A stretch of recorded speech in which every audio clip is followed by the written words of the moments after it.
guys, welcome to Pretzel going to have her very first bath. It's a pretty hot day, so I wanted to finish off by cooling her down with a nice cold hose. And I'm going to show you guys how we work through a moment of a little bit of panic. For the most part, she does really well though, and I wanted to show you guys how I try to introduce it in a fairly safe way and as positive as possible, having her first little shower. Although today I guess technically isn't so much a bath as it is just giving her a nice cold hose.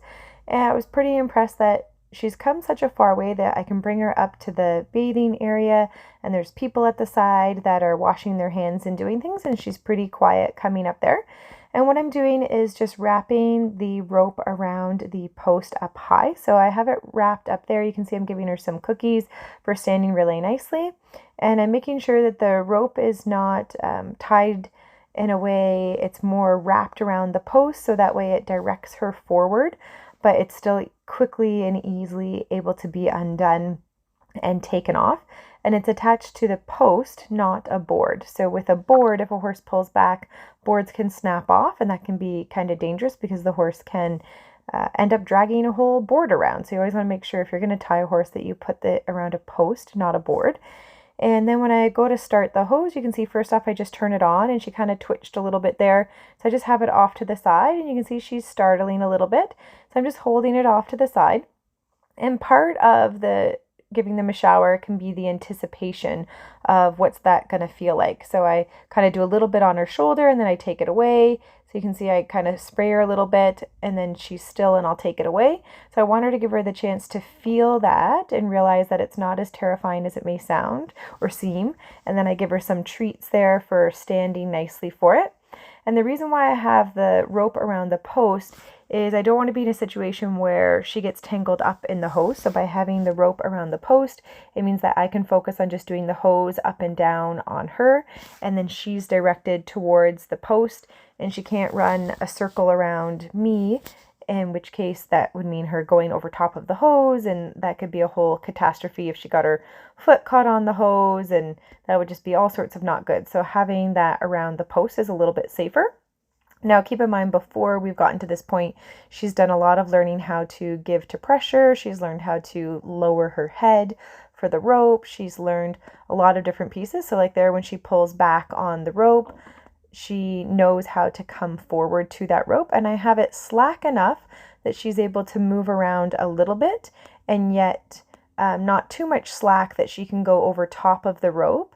It's kind of a bit of a tricky balance that you want to be really careful that it's not so loose that the horse can get a foot over top of it, because that could be really dangerous.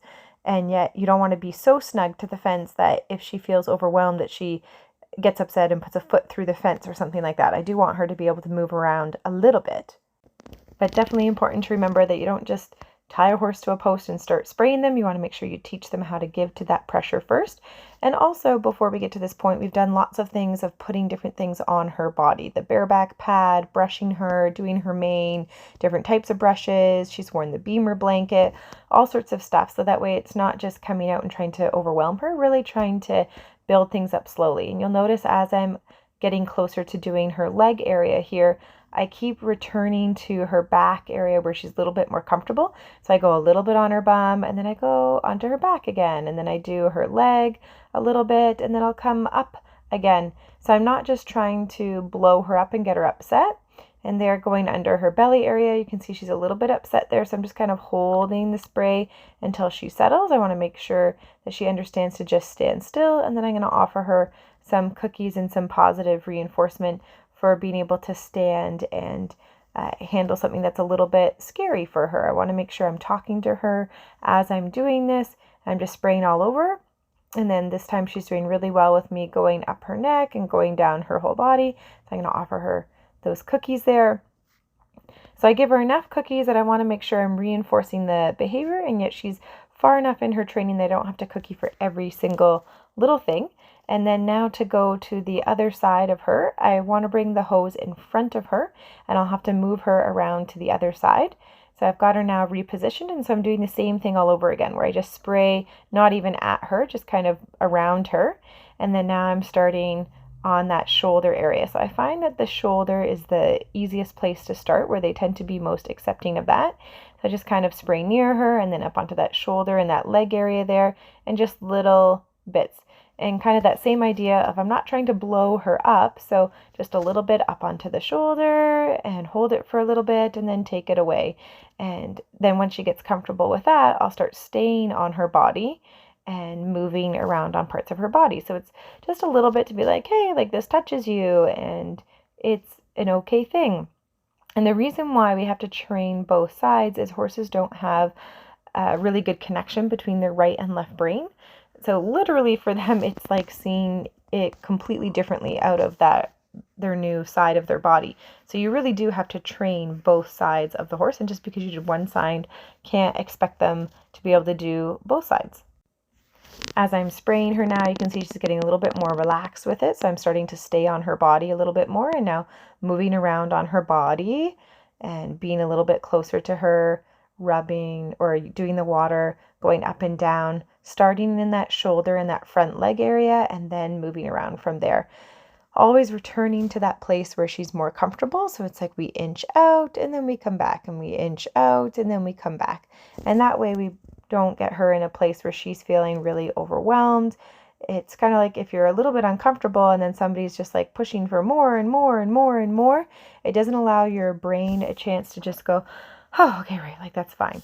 And so when I retreat to the shoulder again where she's now comfortable, it gives her brain a chance to just settle and realize that it's okay, rather than fretting over the fact that eventually I'm going to get to spraying her bum, but I don't want to just go there right away, because we really want her to stand nice and calmly the whole time and realize that this is an okay experience. If anything, I want her to realize that getting this nice cool water on her on a nice hot summer day is going to help settle her.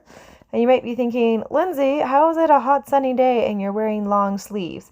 Well, I'm wearing a really light sun shirt. I love wearing the sun shirts a lot of the times because then I don't get a farmer's tan. And sometimes I find they help me actually stay a little bit cooler because I'm not getting like a sunburn on my arms at the same time. So even though I've got long sleeves on, it really is a hot summery day, and I'm hoping that she's going to enjoy how cool she's going to feel after this. So you guys can see how I'm doing that approach and retreat on her body, where I'm working my way around her body, not by just inching further and further and further, but going a little further, coming back to where she's comfortable, going a little further, coming back to where she's comfortable, and then slowly able to make my way around her whole body. And even though this has absolutely nothing to do with riding whatsoever, this will actually help her ability to be ridden, because it's just getting her more comfortable with humans touching her all over her body with things that are weird. Because when we go to ride her, we're going to have a saddle on her back, we're going to have those stirrups swinging at her sides, we might accidentally bump our leg on her belly and things like that. And so she just needs to be totally okay with whatever the humans are going to do. And so we want her to know that our intention's never to hurt her. Our intention is to just communicate and help her. So this is kind of weird here. I switch sides and I go to do the same thing, and she was really good on her left side. So I wasn't expecting any sort of pieces of her getting upset, and I'm just spraying her normally. And then I thought I'll just practice some switching sides here. So we've already done this. This is something that we've already done, but she leans back on the rope and gets a little bit upset, and she actually ends up kind of jumping forward. So when she does that, I just kind of gently keep spraying. I try to have an attitude of like, okay, like I get it. This is hard for you, but this is no big deal. And just politely spraying through that moment. And then the most important thing is that when I find something that upset her, which was just kind of set her emotionally over the top because she got overwhelmed with me crossing over onto that right side. The first time I did her right side, I started not on her and worked my way forward. And so perhaps just me going right to spraying her body was just a little bit much, and then leaning on the rope caused her to jump forward. And I just want her to know that it's no big deal. So I just go back to do the same thing again. So notice how there's no punishment. There's no me yelling at her or yanking on her. It's just like, okay, like that happened. No big deal. Nobody's going to get upset with anybody. We're just going to continue on and spray on the other side.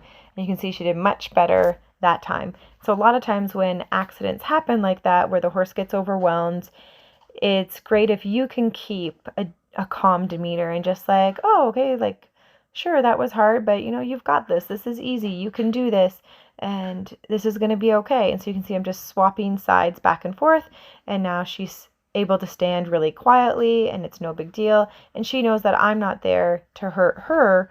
We're just getting a nice cold hose. Nothing's meant to be upsetting. You can see there I'm just going to turn off the hose now and wheel it all up.